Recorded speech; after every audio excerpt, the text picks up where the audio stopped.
किसान भाइयों, राम राम। आज हम शहीदों की नगरी शाहजहाँपुर में आए हुए हैं प्रोग्राम में।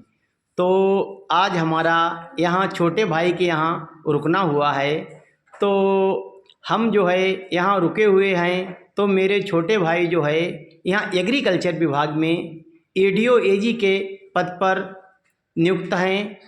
तो उनसे हम कुछ जानकारी खेती संबंधी चाहते हैं। हमारे किसान लोगों को फ़ायदा नहीं हो पा रहा है, घाटे पे घाटा होता चला जा रहा है। हम इनसे पूछेंगे कि हमारे किसान, प्यारे किसान भाइयों को किस तरीके से फ़ायदा हो, जो वो आने वाले समय में उस घाटे से उबर जाएं। तो आदेश भाई बताएं, किसान भाइयों क्या अपनाएं, क्या करें जिससे उनको आने वाले समय में फ़ायदा होता रहे। आदेश जी बोलिए भाई। धन्यवाद। सबसे पहले हम अपना नाम बताना चाहेंगे। आदेश कुमार मिश्रा। इस समय वर्तमान में एडीओ एग्रीकल्चर ददरौल में है। खेती संबंधी कुछ बेसिक जानकारी है जो हमारे किसान भाई ध्यान नहीं देते हैं। कुछ इनपुट्स ऐसे हैं, उनको अगर ध्यान में रखेंगे तो नुकसान नहीं होगा, फ़ायदा ही होगा। जैसे कुछ चीज़ें हैं, जैसे सीड है, जैसे बीज जो है, बीज मुख्य रूप से 4 प्रकार के होते हैं। एक जो शुरुआती बीज होता है वो न्यूक्लियस सीड होता है, उसके बाद ब्रीडर सीड होता है, उसके बाद फाउंडेशन आता है, सबसे लास्ट में सर्टिफाइड होता है। ये एक दूसरे के पूरक हैं। बीज किसान भाइयों एक ऐसा इनपुट है, अगर बीज स्वस्थ नहीं है, बीज अच्छा नहीं है, तो वो उत्पादन का 20% बीज जिम्मेदार होता है। इसीलिए हम जहाँ भी गोष्ठी करते हैं, ब्लॉक स्तरीय या गांव पे जाते हैं, किसान भाइयों से कहते हैं अगर आपका पुराना बीज है, गेहूं, चना, सरसों, किसी का भी, आप पुराना बीज ना बोएं, हमेशा नया बीज लें। और हो सके तो राजकीय कृषि बीज भंडार से बीज लेके जाएं, वहाँ से बोएं। और वहाँ आपको 50% अनुदान छूट भी मिल रहा है सरकार से। केवल आपका आधार कार्ड जमा होगा, उससे आपका आधा छूट जो है खाते में वापस हो जाए। बीज के लिए उसमें कोई लापरवाही नहीं करनी चाहिए। बीज हमेशा अच्छी संस्थान से और राजकीय बीज भंडार से ही लेना चाहिए, इससे आपको छूट भी मिल जाए। और दूसरी बात इसमें यह है, तो एक तो बीज हो गया, दूसरा हो गया बीज उपचार, जिसको सीड ट्रीटमेंट कहते हैं, इंग्लिश में सीड ट्रीटमेंट। उसको हमारे वैज्ञानिकों ने कृषि विज्ञान केंद्र आईसीआर से भी बताया है, और जो कृषि विज्ञान केंद्र हर जिले स्तर पे हैं, तो उनको वैज्ञानिकों का मानना है जो सीड जो है उसको उपचारित करना चाहिए। उपचार करने का तरीका है FIR। एफ माने fungicide, I for insecticide, R for rhizobium. Fungicide के लिए कोई भी सिस्टेमेटिक फंजीसाइड ले लें, और I for insecticide systematic insecticide, R for rhizobium. Rhizobium उन फसलों के लिए होता है जो दलहनी फसलें होती, उसके लिए राइजोबियम से उपचारित करना चाहिए। उपचारित करने से 90% क्योर हो जाता है, रोग लगता ही नहीं है। Prevention is the better than for cure. सुरक्षा से उपाय अच्छा होता है। अगर हम उपचारित करके बीज बोते हैं तो 90% क्योर हो जाता है, उसमें रोग कीट नहीं लगेगा। ये तो सीड ट्रीटमेंट की बात है। एक और टर्म आती है INM, integrated nutrient management. Integrated nutrient management, जी जी जी। उसमें जो है, जैसे एक वैज्ञानिक हुए आर्नोन व स्टाउट, उन्होंने एक कसौटी दी है, पोषक तत्वों की कसौटी। तो उसमें जो है एक पौधे को अपना पूरा जीवन चक्र पूरा करने के लिए 17 तत्वों की आवश्यकता होती है। 17 तत्वों में जैसे CHO, कार्बन, हाइड्रोजन, ऑक्सीजन, जो हमको वातावरण से मिल जाता है, उसको हमको जरूरत नहीं पड़ती। इसके बाद आता है NPK, नाइट्रोजन, फास्फोरस, पोटास। हमारे किसान भाई क्या करते हैं, जैसे गेहूं की या धान की फसल करते हैं, तो क्या करते हैं, DAP जो है लाके डाल दिए। DAP में क्या मिला हमको, फास्फोरस मिला 46%, 18% नाइट्रोजन मिला।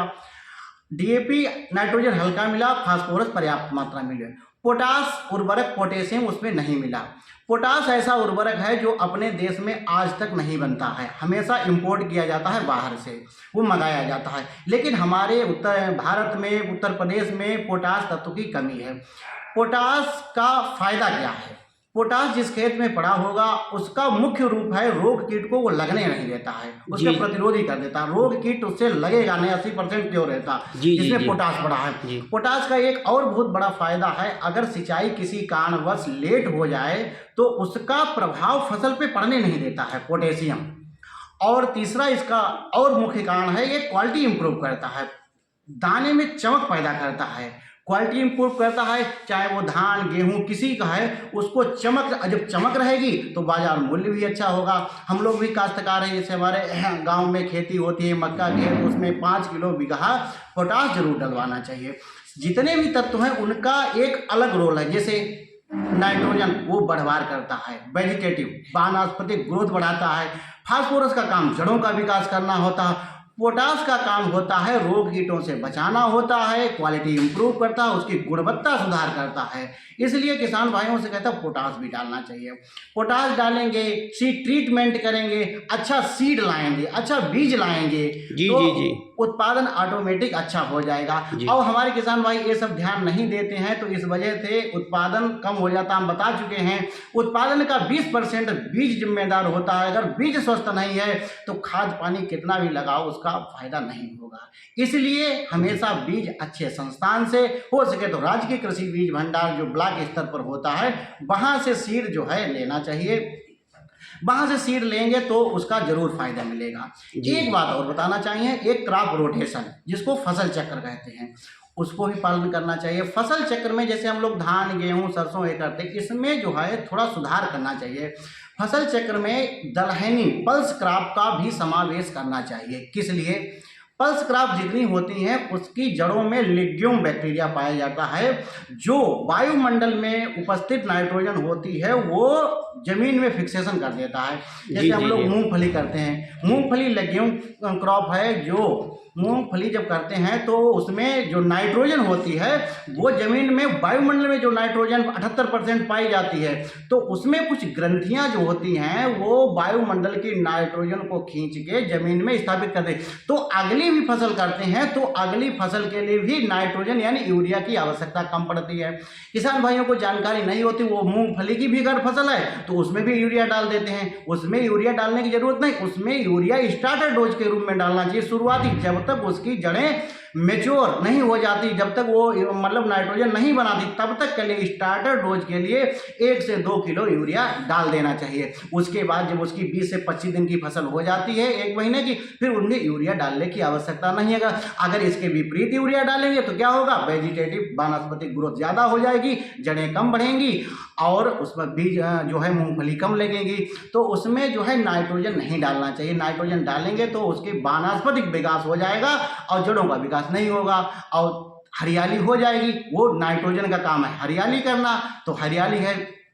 ऐसे ही सल्फर का है, सल्फर जो होता है वो तिलहनी जितनी फसलें हैं, मूंगफली है, सरसों है, सूरजमुखी है, जितनी तिलहनी फसलें हैं उनके लिए सल्फर बहुत आवश्यक है। सल्फर को भी डालना चाहिए। सल्फर जो है 2 किलो बीघा सल्फर डाल सकते हैं और तमाम पैकेट भी आते हैं इफको कंपनी के लिए, तो और अच्छा रहता है। और सल्फर के लिए हम एक बार और कहेंगे, जो राजकीय कृषि बीज भंडार होते हैं जो ब्लॉक लेवल पे, वहाँ पे जिप्सम आता है। जिप्सम आता है 75% अनुदान पे आता है। उस पर भी आपका किसान पंजीकरण होना चाहिए। जिनका किसान पंजीकरण है उनका एक आधार कार्ड की फोटो कापी बीज भंडार पे देंगे, उस पर अपना जिप्सम ले सकते हैं। 40-50 बोरी ले सकते हैं। जिप्सम को खेत में डलवा सकते हैं। जिप्सम जो है डालना चाहिए बरसात के सीजन में डालना चाहिए। जिप्सम खड़ी फसल में नहीं डालना चाहिए, उसका स्वभाव थोड़ा गर्म होता है, सल्फर होता है उसमें। जिप्सम डालने के लिए जो है उसको जैसे जिप्सम डालना तो 15 दिन पहले, बुआई से 15 दिन पहले जैसे जिप्सम डलवा दिया, फिर पानी चलवा दिया, तो उसका जो गर्मी है वो ठंडी हो जाए। उसके बाद फसल करो, उसके बाद सरसों करो, जो भी करना चाहिए, उसका एक बहुत बढ़िया प्रभाव दिखाई देगा। जी जी जी। कुछ बातें जैसे बेसिक चीज़ें हैं, जैसे हम लोग ये रासायनिक खेती पर बहुत ज़्यादा बल दे रहे हैं, ये भी थोड़ा नुकसानदायक है। रासायनिक यूरिया डीएपी पेस्टिसाइड डाल रहे हैं, ये स्वास्थ्य के लिए भी नुकसानदायक है। तो हम लोग थोड़ा जैविक खेती भी बात करते हैं। जैविक खेती, प्राकृतिक खेती भी कह सकते हैं। तो जैविक खेती पे गवर्नमेंट का भी उसका फोकस है कि हम लोग जैविक खेती करें, जिसमें यूरिया डीएपी ना डाल के जैविक तरीके से उत्पादन करें। हाँ, अगर डालना है तो उसको कम डालें, जैसे ज़्यादा डालेंगे तो वो कहीं न कहीं नुकसान पहुंचाएगा। आज भी जैसे हम लोग खाते भी हैं तो इम्यूनिटी कमज़ोर हो जाएगी, ये सब नुकसानदायक होते कहीं न कहीं। तो हम किसान भाइयों से ये कहेंगे, जैसे 3 साल में एक बार जैविक खाद या गोबर की खाद उसमें डलवाना चाहिए खेत में, जिससे उसकी वाटर होल्डिंग कैपेसिटी, जल धारण क्षमता बढ़ती है जैविक खाद डालने से। इसीलिए 3 साल में एक बार जैविक खाद डलवाना चाहिए। जैसे आलू की फसल है, गेहूं की फसल है, जितना हम देखते हैं, हम तो जाते हैं गांव पे, भ्रमण भी करते हैं, तो देखते हैं जहां आलू की जैसे यूरिया, डीएपी, एनपीके डलवाते हैं तो वो उतना प्रभाव नहीं। जहां गोबर की खाद पर्याप्त मात्रा में पड़ी उसमें रोग कीट भी कम लगता है। आलू की खेती है, इनके लिए फर्टाइल ज़मीन बहुत चाहिए। फर्टाइल ज़मीन होगी तो रोग कीट कम लगेंगे। जैसे स्वस्थ पौधा होगा उसको बीमारी कम लगेगी, जो कमज़ोर पौधा होगा उसको बीमारी जल्दी लग जाएगी। और ज़मीन को स्वस्थ बनाने के लिए जैविक खाद, वर्मी कंपोस्ट, ये सब जरूर डालना चाहिए। ये कुछ ना मिल सके तो हरी खाद बोना चाहिए। हरी खाद वही राजकीय कृषि बीज भंडार पे ढैंचा का बीज मिलता है 50% अनुदान पे। जब धान की खेती करते हैं उससे पहले ढैंचा की बुआई कर दें, 45 से 60 दिन का हो जाए तो उसको पलटाई करा दें, मिट्टी पलट हल से या हैरो से उसको मिट्टी में मिला दें, उसके बाद फसल करें तो उससे आपकी फसल हरी भरी रहेगी और उत्पादन सीधा बढ़ेगा। तो यही किसान भाइयों से कहना, इन चीज़ों को अगर ध्यान रखेंगे, समझेंगे तो हमारा उत्पादन जरूर बढ़ेगा और अच्छी उपज होगी। यही जानकारी है। धन्यवाद। हमारे आदेश भाई ने खेती संबंधी 2-4 जानकारियाँ ऐसी बताई हैं, अगर किसान लोग इनको अपना लें तो मतलब बहुत ज़्यादा पैदावार में वृद्धि होगी। फसल चक्र बताया है और खाद का कैसे उपयोग करें, जैविक खाद के बारे में बताया है। अगर इस चीज़ को आप सब लोग अपनाएंगे किसान भाई तो आपका जो है ऑटोमेटिक जो है पैदावार बढ़ेगी। जितनी समस्याएं जो चल रही हैं खेती संबंधी, ऐसा है पैदा नहीं हो रहा है, ये सब हट जाएगा और किसी प्रकार की कोई दिक्कत नहीं आएगी।